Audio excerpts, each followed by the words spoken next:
আসসালামু আলাইকুম, শাপলা kitchen and ব্লগে নতুন একটি রেসিপি নিয়ে চলে এসেছি। আশা করছি বরাবরের মতো এবারও আপনাদের ভালো লাগবে। আমি সব সময় চেষ্টা করি হাতের কাছে থাকা উপকরণ দিয়ে কঠিন কঠিন রান্নাকে সহজভাবে আপনাদের সামনে তুলে ধরার। আর এমনিতে পাউরুটি খেতে কিন্তু ভালো লাগে না, ছোট থেকে বড় সবারই পছন্দের এই খাবারটা। যারা এমনি পাউরুটি খেতে ভালোবাসেন না তারা এরকম করে ডিম পাউরুটি তৈরি করে খেতে পারেন। এটা সকালে ব্রেকফাস্টে বা বিকেলে চায়ের সাথে খাওয়া যেতে পারে। তো বাচ্চাদের টিফিনেও কিন্তু এটা দেওয়া যায়। তো এখন আমি একটা বাটিতে 4টা ডিম ভেঙে নিচ্ছি। আপনারা পরিমাণে কম বানাতে চাইলে এখানে 2 থেকে 3টে ডিমও ভেঙে নিতে পারেন।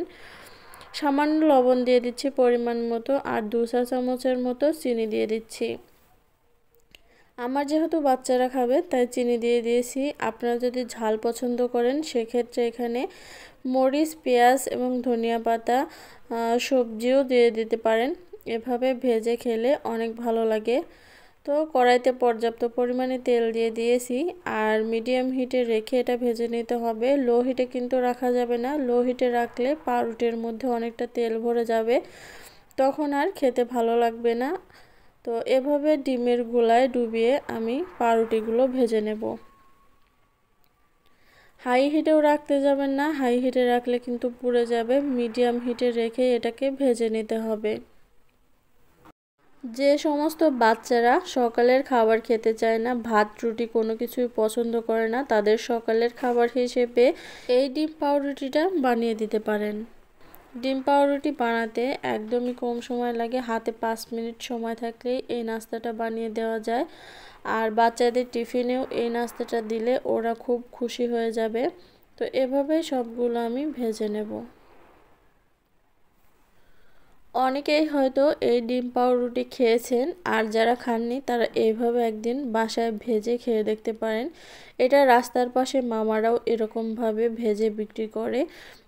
আর এগুলো এত সহজেই যদি বাসায় তৈরি করা যায় তাহলে কেন বাইরে থেকে অস্বাস্থ্যকর পরিবেশে খাবার কিনে খাবেন। আর বানাতে দেখলেন তো বেশি কিছু সময় প্রয়োজন পড়ে না, মাত্র 5 মিনিট হাতে থাকলে এই রেসিপিটা তৈরি করে নেওয়া যায়। তো আজকের এই সহজ রেসিপিটা আপনাদের কাছে কেমন লেগেছে অবশ্যই কিন্তু কমেন্টে জানাবেন। আর ভালো লাগলে লাইক, কমেন্ট এবং বেশি বেশি করে শেয়ার করে দেবেন। আর আমার চ্যানেলটা সাবস্ক্রাইব করে পাশে থাকা বেল বাটনটা অন করে দেবেন, তাহলে পরবর্তীতে যখনই কোনো নিত্য নতুন রেসিপি আপলোড করব নোটিফিকেশন আপনাদের কাছে পৌঁছে যাবে। আর সব সময় চেষ্টা করি কঠিন কঠিন রেসিপিকে সহজভাবে তুলে ধরার। এই ভিডিওটা যদি ফেসবুক পেজ থেকে দেখে থাকেন তাহলে পেজটাকে ফলো দিয়ে রাখবেন। তো আজকের মতো এখানেই বিদায় নিচ্ছি। সবাই ভালো থাকবেন। আল্লাহ হাফেজ।